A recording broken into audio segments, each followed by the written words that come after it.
Next up, I'm going to introduce two new elements, divs and spans, but first, two important keywords, inline and block elements. These terms refer to how a given element actually fits in with the flow of content in a document. So we've already seen this before, just with this example website, or I don't want to call it a website, this example document we created. We have something like an H1 or an H2, which automatically takes up the entire line of content. It doesn't matter if there's something after it that could fit here, it's booted onto the next line. Versus something like an anchor tag, we have two of them right here, and an image actually.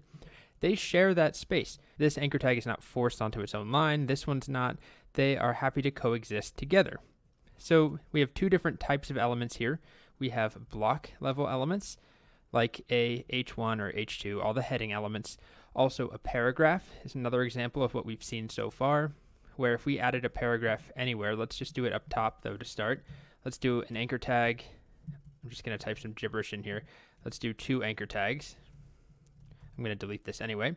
Those are not block level. They are inline elements. They share the space. You can see them there. As soon as I add a paragraph or an H1 in here, in between the two, it doesn't matter that VS Code is going to put that paragraph on its own line. That doesn't make a difference in terms of behavior.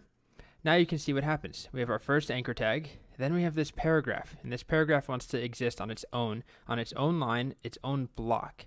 So it takes up an entire block, and if we actually inspect this element, right-click, inspect, and I hover over that paragraph or the P element, you can see how it goes all the way across the screen. All that blue stuff, even if it's empty, there's not enough content to fill it, it does take up that whole block. Compare that to this anchor tag. Its blue highlight around it is really just the content and that's it. Or if we look at one of these anchor tags down here, they share the space. Okay, so that's the basic idea between a block element and an inline element. We can change this behavior using CSS later on, but it's an important distinction. And it now leads us to two elements I'm going to introduce, the span and the div, both of which are kind of generic containers, generic elements that may not seem that useful right now, but it's important to cover them. So let's begin with divs. I would bet if you asked the majority of developers who use HTML, most of them would not know what div means or why it's called a div. Apparently, it's the content division element, so division, divider. Most people don't know that, at least in my experience at least. It could totally be completely wrong, but that's just my personal experience. It's kind of a weird term, but div is just a generic container to hold things or to group elements together. And it is a block level element. So if I add a div around some content, that div is going to take up a whole block and force content above and below it. Now, why would you do this?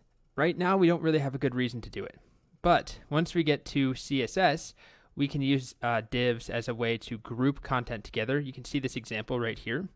There's actually, if I just get rid of all of this CSS for a moment, there's an image and there's a paragraph all the way down here. It says, beware of the leopard. And then there's a div wrapping them so that they are grouped together. And then we can style them. We can add CSS to add a border around the div. So it's just a way to group content together to treat it similarly. Or to do something with it. So, for example, can you see this background here? This slight grayish light blue background? Well, there's a bunch of elements in here. We haven't talked about buttons, but there's a button. There's probably more buttons here. An image here for that logo. This is probably some H something, some heading element. But there's a border and a background around everything. They're grouped together, most likely using a div or one of the more modern alternatives that we'll see shortly. So for now, divs are not going to seem useful, but I'm just going to show them to you briefly. I've got my two anchor tags right here. You can see them right there. I am a link to Google and about page. Now, if I wrap them in a div, just like that, I now have put them inside of a block level element. So they are going to take up their own block. Well, the div is, and they happen to be inside that div. So I'm going to refresh, and there you go.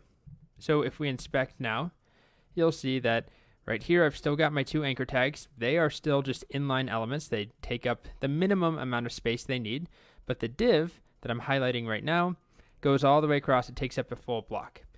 So again, divs won't seem very useful at the moment, but when we get to CSS, they allow us to group content together and style it all at once. Here's another simple example.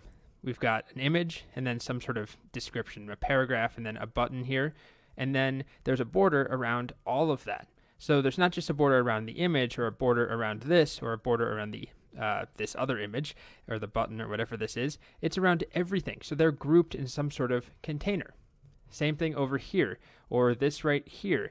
All of these examples happen to be with a border, which is not the only thing you would do with a div, but they're just convenient to show right now since we haven't actually seen any CSS. Okay, so the next element that I'm going to show you kind of serves a similar purpose. It's called a span.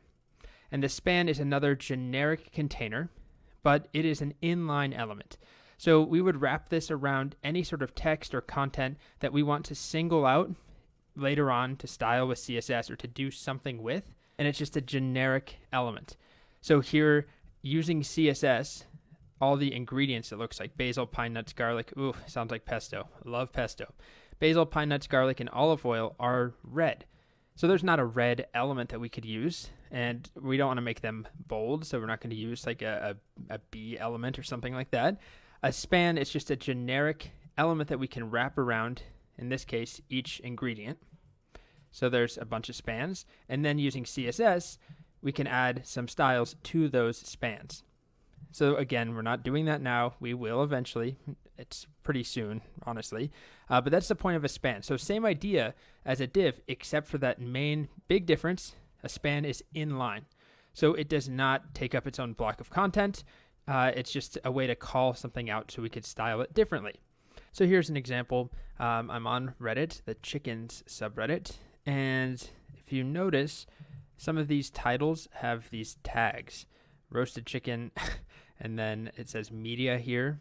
It looks like there's some other options. Here's more media. It says we can do media, discussion, and question. So anyway, this right here is just text, just regular old text inside of, if we inspect it, this is one of the reasons the DevTools, or the reasons I showed you the DevTools is so we can do things like this. If I inspect it, it looks like it's an H3, and then this right here is a span. If you can see that, there's a bunch of other stuff, but it is a span, and it's singled out so it can be treated differently. It can be styled. It's given that rounded corners there, sort of a pill shape. It's given a background color. So that is done using a span. It's just a generic thing, right? We don't need to make this, I guess it could be a button, which we haven't covered, but it's just a piece of text. So it doesn't make sense to make it a heading or to make it an anchor tag or something. It is just a piece of text. So we single it out using a span. So once again, spans are inline. So I could add a span around something like, let's do it around Google. The word Google there. We won't see anything change whatsoever. I'm going to refresh. Nothing happens. But if I inspect, there now is this generic, let me make that a bit larger, this generic span wrapping around the word Google. So I could then go style it differently once we talk about CSS. So those are divs and spans. Again, not that useful for now, but there's a reason I'm introducing them this early on.